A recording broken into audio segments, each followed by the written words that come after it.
अस्सलामुअलैकुम वरहमतुल्लाहि वबरकातुहू। इत्तेहाद न्यूज़ में आप सभी का खैर मकदम है। जब कोई अंधी तकलीफ जिसे अंधभक्ति कहते हैं तमाम सरहदों को पार करने लगे तो समझो बर्बादी बहुत नज़दीक है। हिंदू मुस्लिम नफरत की बुनियाद पर बहुत दूर तक बेवकूफ़ नहीं बनाया जा सकता।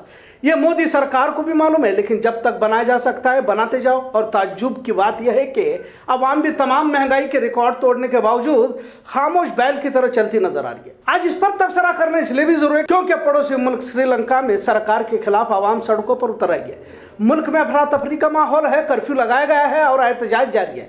अब इस मामले को भारत के पस मंजर में क्यों देखा जाए, ऐसा कईयों का सोचना होगा। यकीनन श्रीलंका काफ़ी छोटा मुल्क है। अगर दायरे के हिसाब देखा जाए तो भारत में 25 श्रीलंका समा सकते हैं। श्रीलंका की आबादी महज 2 करोड़ से कुछ ज़्यादा है तो भारत की आबादी 150 करोड़ के करीब पहुंचती नजर आ रही है। श्रीलंका की मईशत टूरिज्म पर मबनी है। भारत दुनिया की बड़ी आबादी वाले मुल्कों में से एक है। पूरी दुनिया में चीन और भारत ही 2 मुल्क ऐसे हैं जिनकी आबादी 100 करोड़ से ज़्यादा है। पर जिस तरह के हालात श्रीलंका में हुए हैं और भुखमरी के साथ तमाम बुनियादी ज़रूरतों से महरूम होना पड़ रहा है, इसके पीछे की कहानी भी बिल्कुल भारत के मौजूदा हालात के जैसी है। जिस सरकार पर श्रीलंका के आवाम ने भरोसा किया था और भर भर के वोट दिए थे, इन्हें लग रहा था कि इनका लीडर गोटबाया राजपक्षे 2019 में सिंहली लोगों की हिमायत से हुकूमत पर तो आए।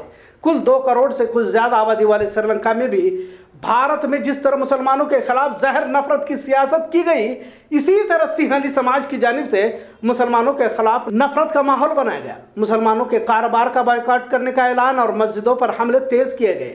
आपको यह भी जानकर ताज्जुब होगा कि श्रीलंका में मुसलमान महज 10% है, लेकिन नफरत का माहौल बनाने के लिए इस समाज का इस्तेमाल किया गया और मुल्क को गुमराह करते रहे। कई जगहों पर मॉब लिंचिंग भी की गई और उसे सोशल मीडिया पर भी वायरल किया गया। घरों, दुकानों को, इबादत गाहों को निशाना बनाया गया। एक नैरेटिव के तहत भारत में जैसा 2014 के बाद मोदी हुकूमत इख्तदार पर आने के बाद मुसलमानों को लेकर तहरीक तेज की गई, उसी तरह 2009 में तमिल बागियों की हार के बाद सिंहली समाज जो हमेशा मुसलमानों से नफरत की बात करता है, इख्तदार में आ गया। ईस्टर संडे हमला जो चर्च पर हुआ था, इसी वक्त की बड़ी वारदात थी जिसके जरिए मुसलमानों के खिलाफ नफरत फैलाने में और भी इजाफा हो गया। सोशल मीडिया, टीवी के जरिए मुसलमानों के खिलाफ नैरेटिव बिल्ड किए गए। हर जगह पर नफरती बयानबाजी की जाने लगी। कोरोना के दौर में मुसलमानों की मैयतों को दफनाने नहीं दिया गया। नई तालीमी पॉलिसी के तहत 1000 से भी ज्यादा मदरसों को बंद किए गए। मजालिम की इंतहा की गई और इसी दौरान महंगाई बढ़ने लगी। खासकर कोरोना के दौर में श्रीलंका को सैलानियों ने आना बंद किया। मईशत जमीन में धंस गई। जब महंगाई की तपिश में आवाम झुलसने भुनने लगी तो एहसास हुआ कि धर्म मजहब से बढ़कर भूख है, गरीबी है। लेकिन वक्त निकल चुका था। मुसलमानों के खिलाफ बहुत नफरती एजेंडे चलाए गए थे। भीड़ बनकर निहत्थे मुसलमानों को निशाना बनाकर अपनी देशभक्ति जाहिर करने लगे थे। आप इस वीडियो में देखिए जो स्क्रीन पर चलाया जा रहा है। मुस्लिम मुखालिफ फसादात बिल्कुल इसी तरह नजर आ रहे हैं जैसे आपको भारत में फिलहाल नजर आएंगे। मुस्लिम समाज डर खौफ के साए में जी रहा, लेकिन जब भुखमरी के कगार पर मुल्क पहुंचा, एक एक लुकमे को लोग तरसने लगे। महंगाई आसमान को छूने लगी। 2 वक्त का खाना मयसर होना श्रीलंका वालों को मुश्किल होने लगा। रात में बिजली काटे जाने लगी, पानी ठीक से मुहैया नहीं होने लगा तो लोगों ने बगावत की। कभी सदर गोटबाया राजपक्षे इनका पसंदीदा लीडर हुआ करता था, अब इसके खिलाफ आवाज बुलंद होने लगी। अब आम सड़कों पर उतरी है। बिल्कुल भारत की तरह यहाँ भी हर मामले को विपक्ष को जिम्मेदार ठहराया जाता है। अब श्रीलंका से कई कश्तियां भर भर के भारत के किनारे पर सैकड़ों लोग दाखिल हो रहे हैं। भारत सरकार के लिए श्रीलंका से पनाह लेने वालों के बारे में भी सोच और फिक्र कर रहा है।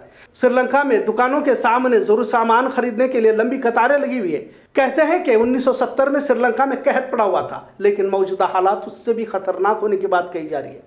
लिहाजा भारत दुनिया की बड़ी मईशत के तौर पर देखा जा रहा है। श्रीलंका और भारत का मुआवजा सही नहीं है, लेकिन इसे नज़रअंदाज भी नहीं किया जा सकता। जिस तरह मुस्लिम दुश्मनी की आड़ में महंगाई से नजरें दाएं बाएं बहुत देर तक नहीं कर सकते। लिहाजा भारत में बढ़ती महंगाई, तेल की कीमतें, रोज पेट्रोल डीजल, घरेलू गैस की कीमतों में इजाफा, बेरोजगारी, नौकरियां, फैक्ट्रियां बंद, सुबह शाम हिंदू मुस्लिम, मंदिर मस्जिद, हिजाब, 3 तलाक, अजान, हनुमान चालीसा, हलाल हराम गोश्त, तमाम मामलों पर नजर डालेंगे तो कहीं भारत श्रीलंका के नक्श कदम पर तो नहीं चल रहा। भारत में भी हर मामलों को विपक्ष को जिम्मेदार ठहराया जाता रहा है। इसी तरह महंगाई, बेरोजगारी को श्रीलंका में भी पहले वाली सरकार को जिम्मेदार ठहराया जा रहा है। कर्फ्यू लगाने की क्या वजह, ऐसा सवाल एहतजाज में शरीक हुए विपक्ष की साजिद प्रेमदासा ने पूछा है, राजपक्ष सरकार तमाम उठने वाली आवाजों को दबाने की कोशिश कर रहा है, सोशल मीडिया को बंद किया गया है। विपक्ष का कहना है कि ऐसे वक्त में भी राजपक्ष सत्ता से नीचे नहीं उतरना चाहता। कई सहाफियों को, एहतजाजियों को गिरफ्तार किया गया।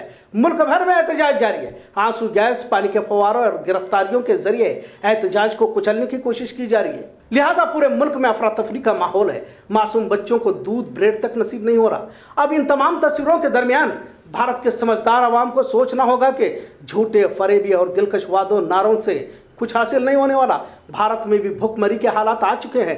भारत हंगर इंडेक्स में और आगे बढ़ चुका है। बढ़ती महंगाई के चलते लोगों ने गैस की चूल्हों की बजाय लकड़ियां जलाना शुरू किया है। सब्जी बर्तन से गायब हो चुकी है। बेरोजगारी ने पिछले 42 साल का रिकॉर्ड तोड़ दिया है। मोदी सरकार इसके लिए कांग्रेस को जिम्मेदार ठहरा रही है। यहां भी मुसलमानों के खिलाफ रोजाना नफरत परोसी जाती रही है। भाजपा ही हमेशा चुनाव जीतती है। पर क्या इन तमाम बातों से अवाम खुश है? लिहाजा तमाम की कोशिशें यही होनी चाहिए कि भारत को श्रीलंका नहीं होने देना चाहिए, और यही आज का पैगाम है। उम्मीद करते हैं कि हम इस श्रीलंका की अफरा तफरी के पस मंजर में हम हमारे मुल्क को देकर अपनी सोच और फिक्र को बदलने की कोशिश करें। इत्तेहाद न्यूज़ देखने के लिए शुक्रिया। अल्लाह हाफिज।